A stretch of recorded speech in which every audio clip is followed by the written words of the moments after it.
Greetings and welcome to PinballHelp.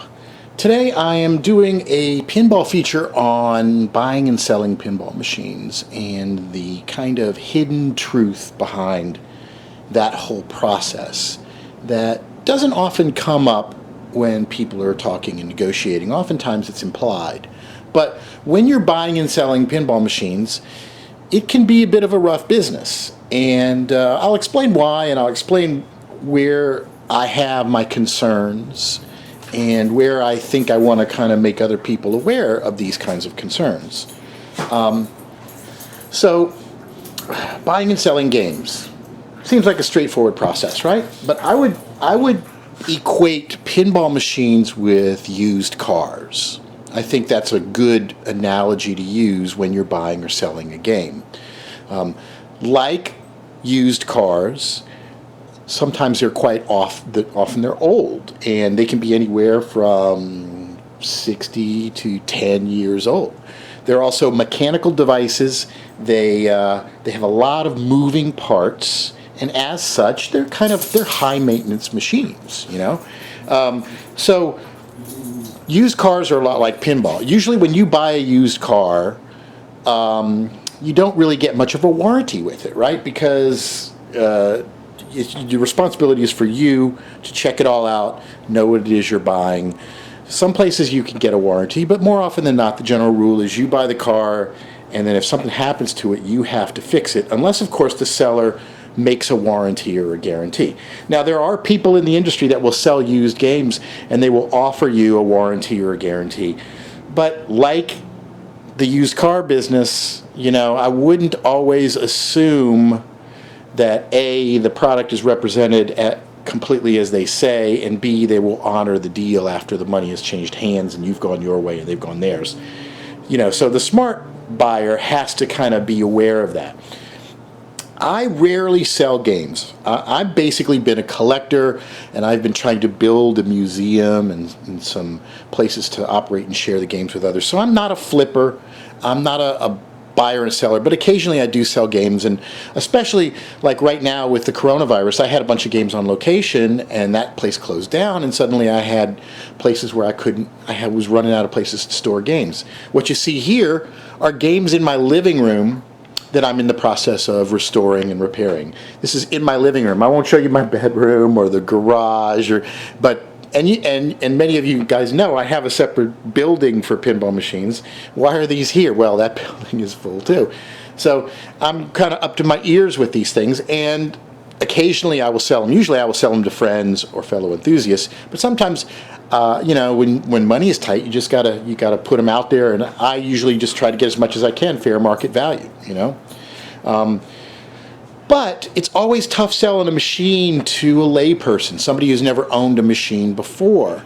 And I often find I'll list a game and I'll get a whole bunch of people that are interested, and they'll reply back to me, and my first question is, have you ever owned a pinball machine before? Do you understand what it is? And often I get, I think it'd be great for our kids or in the man cave and all that. And I'm like, well, this is not like a regular thing that you can buy, like you stick it up there and it just works. These things have a tendency of breaking down. They're 50, 60, 40-year-old games. For example, right here we have a Williams 21. That's a game that was made in 1960. This is a particularly good condition version of this game, and I really haven't dove into it yet, and I moved it into my living room to force me to work on it. I don't think I've ever even plugged it in. I'm still going through it meticulously because I got it from a location, and I got it from a guy who didn't know anything about pinball, and so I couldn't assume that his cat hadn't been living in it. So I'm still working on this one. This second game is Target Pool. That's from 1969. This is a game that was in the Pin Church, our club, and it has been working, and it stopped working, and it sat around, and I didn't have time to work on it over there, so I brought it back home to make room for another game that was working. I was working on this last night. I actually did get it working. I probably should have turned the camera on. And now I've got the playfield waxed up, but I'm going to continue to go through it here. And to its right is a solid state game. That's a 1982 haunted house. I've got the backlash stored away, and I've been working on this game too. And these are all games that span a period of, about 22 years right here, and the earliest game is from '82, which is 38 years ago, right? So these are anywhere from 38 to like 50 something years old. These are old games. Now, can you imagine buying a car that was 50 years old, and that it spent part of its time with one owner, then with another owner, then with another owner? And some of these owners probably didn't know about changing the oil or maintaining things. Some of them just drove it and got rid of it. And other people really did care. So it does matter where you get the game from and who you're dealing with as to whether or not you know what you're talking about. So if you buy a game from somebody who's not a pinball enthusiast, you can't make any assumptions about the condition or quality of that game. If you buy it from an enthusiast, you shouldn't always make assumptions either, because some people are more or less honorable than others. But again, use your common sense, look and see whether, you know, what their reputation is and all of that.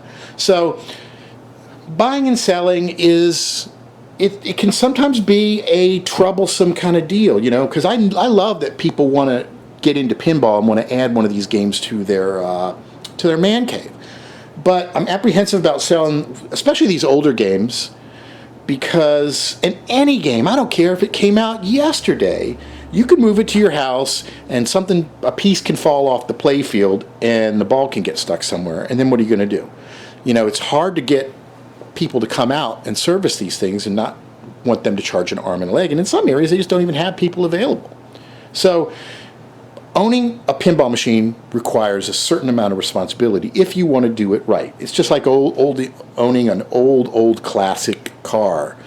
You know, things are going to happen to it, and you got to kind of be aware of that and know who to fix it for you or to learn yourself.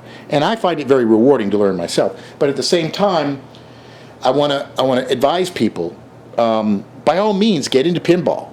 But remember that as a seller, if I sell a game and it works 100%, and then you put it in your car and move it to your house, there's so many little pieces and parts in there that if you unload it the wrong way or bang it too much, something can fall and hit into another area, and then the game will stop working.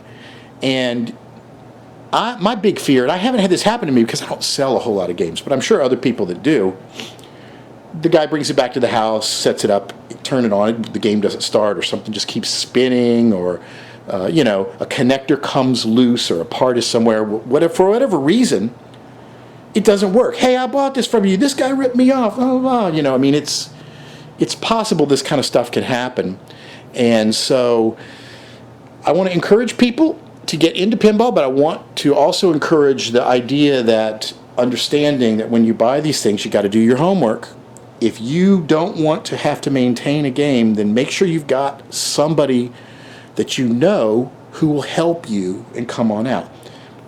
Unless you have a good relationship with the seller of the machine, don't assume that they're going to come out and fix it for you.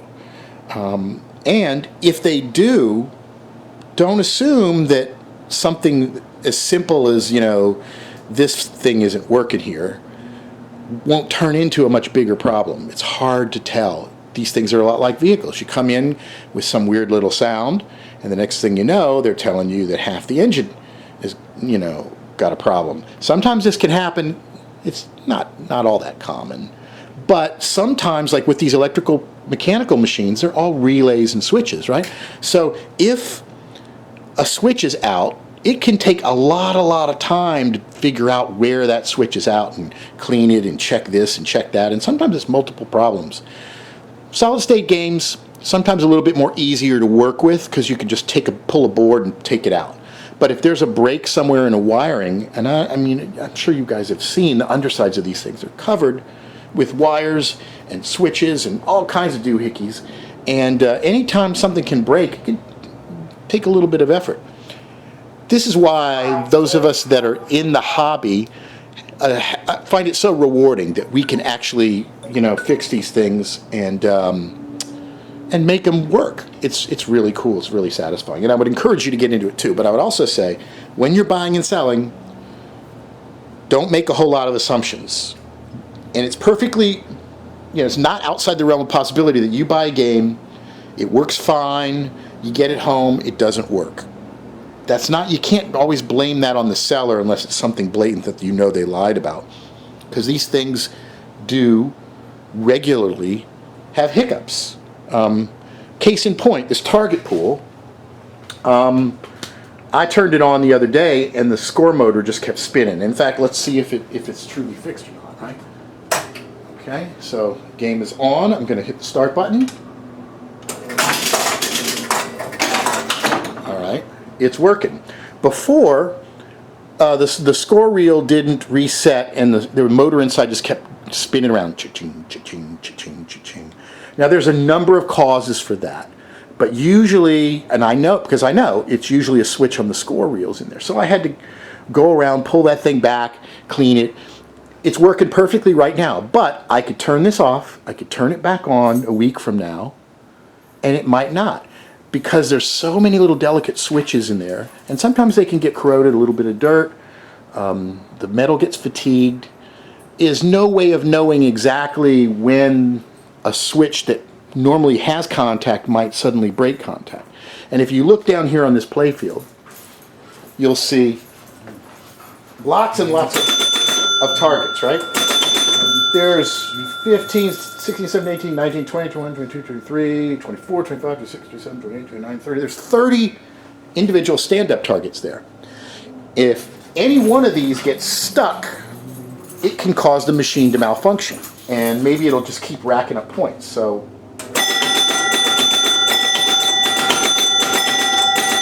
see that? That's what happens when a switch sticks closed.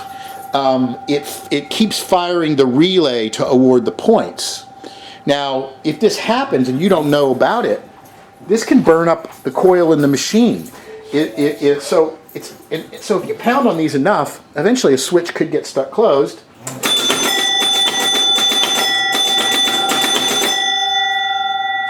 And that coil in the back is going over and over and over again, and it gets hotter and hotter and hotter, and it can literally melt. So this is a situation where it's just impossible to warrant that against that happening or be responsible for it. These kind of things just happen. These switches get fatigued, and sometimes they get stuck in a certain position. And this is why, literally, that's a 1 second fix, right? If a switch is stuck, it's a 1 second fix. All you got to do is, just readjust the little leaf switch behind there, and you're good to go. But if you don't catch it fast enough, it can cause a whole bunch of other damage. It can melt the coils in the back and do other things, and it's not a good situation. This is why owning these machines, you got to kind of be familiar with it.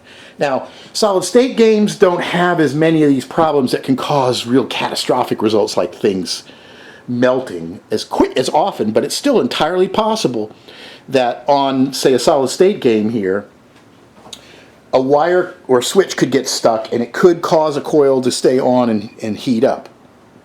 It won't be as pronounced as, say, on the target pool, where you can see the reel spinning, but sometimes you may just hear like that. See it? If you hear that sound, that's bad. That means a coil is often stuck on. Now, there are some exceptions to that, because there's a little coil, lockout coil in the coin door that will almost always stay on. Oh, there it is right there. Hear it? This. So that's a coil that's supposed to stay on. You fiddle with it, sometimes you can keep it from buzzing.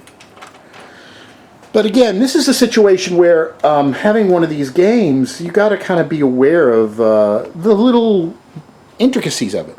So if I sell a game to somebody who's never had a pinball machine before, these are things that I kind of want them to be aware of. The newer the game, the lower maintenance it is. The older the game, the cheaper the game can be.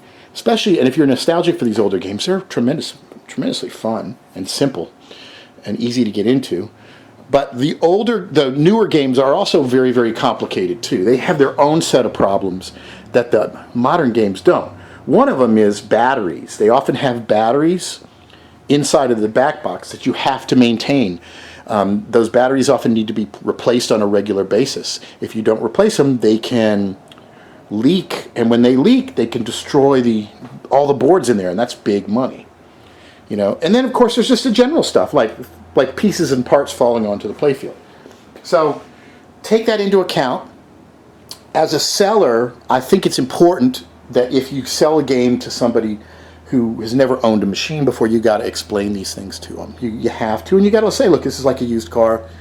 Hopefully you got a friend nearby in your area that if anything gets stuck, you know, he can fix it. Although we always recommend learn and play around with them yourself and get into the hobby. As a buyer, you can't take a whole lot for granted. You need to understand these things are violent mechanical devices, and part of the deal of ownership is having to maintain them, which is, in my opinion, one of the rewards. But this is the stuff that a lot of people don't talk about. A lot of people sell these games and they just sell them, and you take it home and something's broken, and then the guy you got it from, he's long gone, you know. Again, I know there's some people that just don't care, that will misrepresent the quality of machines, but I prefer to be honest with people. I don't want to sell a game to somebody who has no idea what's going to happen if there's anything wrong with it. So keep that in mind. Pinball is a tremendously fun hobby, but it is not the easiest thing to maintain. So there you go. For more, visit PinballHelp.com. And until next time, thanks for watching.